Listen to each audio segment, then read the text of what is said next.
So things got a little out of control yesterday in Washington, D.C., to say the least.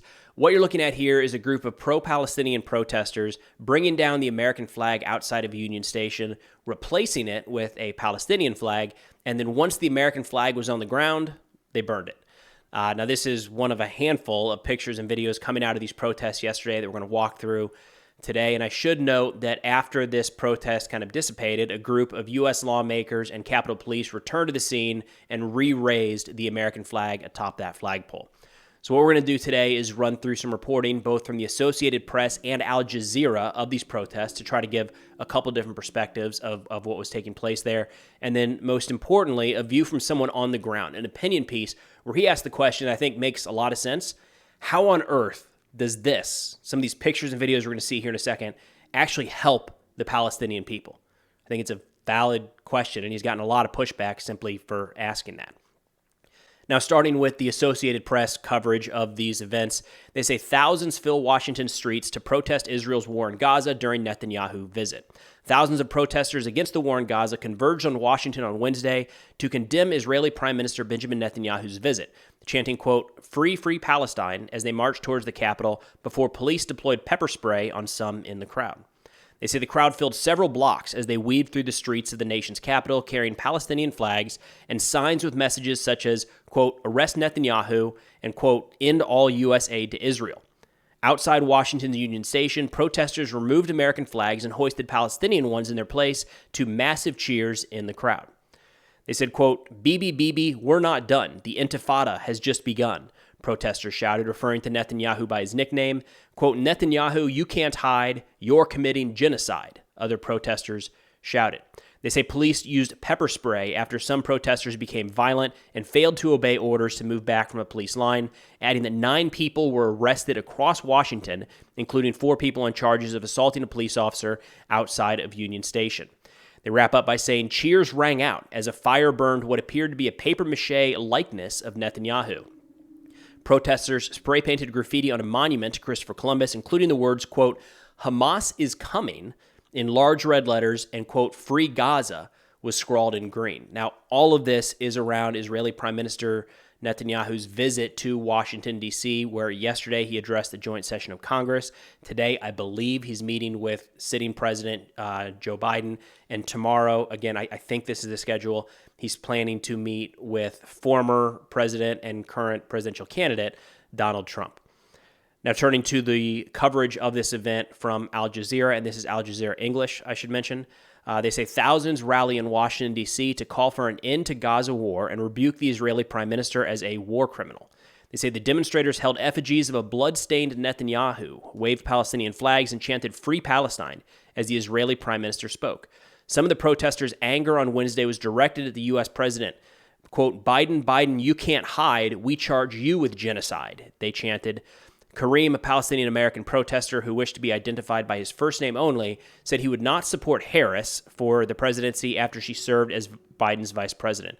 It's Kamala Harris, I believe at this point, has been named the Democratic nominee to take on Donald Trump in the coming presidential election. So saying not going to support Harris because she was working with Biden as his vice president.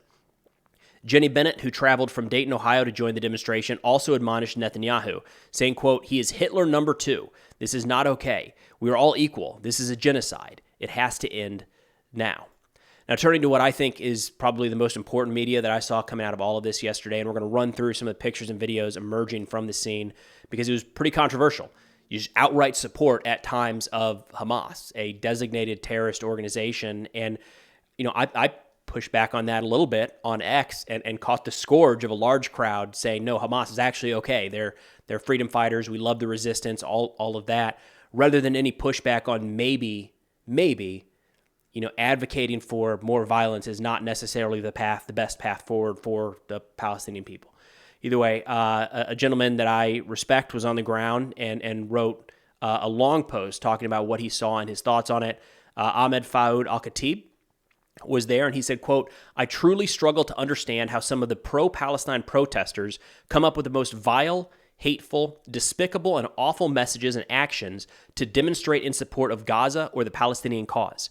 What occurred today in Washington, D.C., among some protesters who demonstrated against Netanyahu's speech to Congress was part of a 9-month-long series of puzzling choices and actions, carrying jihadi and Hamas flags, displaying vile and violent anti-Semitic signs, burning American flags in the Capitol of the United States, spray painting pro-Hamas sentiments and symbols, championing the same cringy and ridiculous chants, wearing Abu Obaida gear. That's the spokesperson for Hamas. This picture of a young lady appears to just try to look just like him, right? This is what he actually looks like, as if it's cool and hip. Something has been going truly wrong for so many young people and their allies to engage in such harmful and incredibly unhelpful behavior.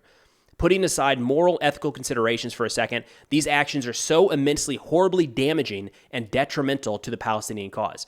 And this was a conversation I tried to raise yesterday, caught a lot of flack for it on X, but it seems like a rational conversation to have, is doing something like this, having these kind of extreme views inside of the movement, seems like it has the effect of isolating some people and really only pulling in people that are already a part of the cause, right? It's hard to imagine that seeing people chanting Hamas or saying that the Holocaust was a good thing or that more of that is going to come is really going to pull in any new audience or moderate kind of opposing views, if you will. They say, even if you think these are provocateurs, saboteurs, and psyops meant to delegitimize the Palestinian cause and pro-Palestine activism, why is there no community-wide condemnation and educational efforts to inform and teach protesters about the dangers of such reckless and irresponsible behavior? Why isn't this behavior isolated and treated as harmful? Worse, why is it that when I or others call out such behavior, we're immediately attacked, and the hateful, violent behavior by protesters is minimized or ignored? And this is one of the reasons I wanted to bring all of this up, is we've talked in previous videos about how our adversaries around the world use our freedom of speech, in a sense, to kind of drive division here inside of the United States. And when you see how extreme some of these protesters are, talking about Hamas is coming to the United States, advocating for a second Holocaust, dressing up like Hamas, it's so far in one direction, you have to wonder, and I have, is this, is it a psyop, if you will, right? Are these people just in there trying to stir up division? But what Al-Khatib brings up here, and I think is a great point, is if they are, they need to be pushed back on by the broader community.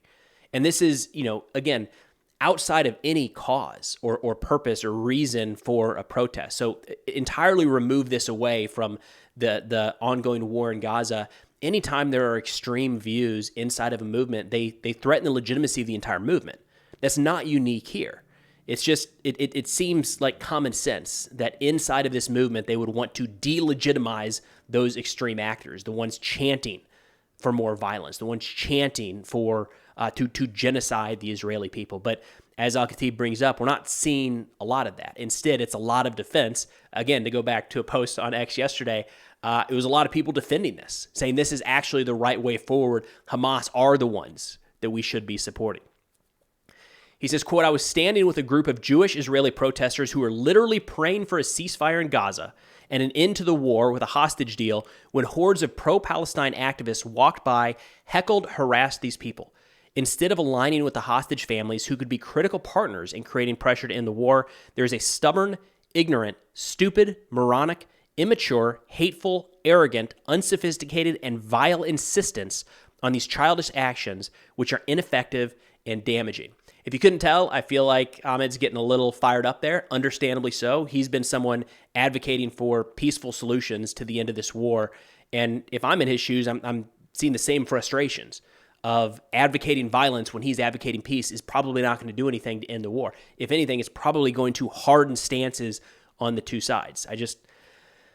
Maybe I'm completely off on this, but it does seem like these more extreme voices coming out from any movement, in this case, the pro-Palestinian movement, can't be helpful to the overall cause. But I will link the AP article as well as the Al Jazeera articles in the description below, as well as Ahmed's Twitter profile and the post that he put up here. If you want to check all of those out in their entirety, I tried to summarize them as best I could, but of course there's aspects I'm going to miss here and there. But overall, pretty eventful day in Washington, D.C. I think we have to be very aware of this type of stuff as we move closer to a presidential election. Not to say that there's some big thing or country or group behind these protesters, but it is driving division. Right? So anytime something drives division in the United States, you have to have a little bit of a concern that there's somebody trying to exploit that. Again, it's not to delegitimize the Palestinian cause, not by a long shot, but it's one of many things that our adversaries could try to seize upon to further divide the American public over really anything at all. That's all I got for now. Of course, if interested in this or other national security subjects, be sure to check out our Substack, which is linked in the description below. We just put out an article talking about the Houthi Israeli attacks, counterattacks, all that in the last couple days.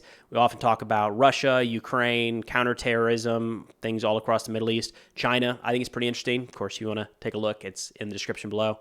But thanks for watching, and I'll see y'all next time.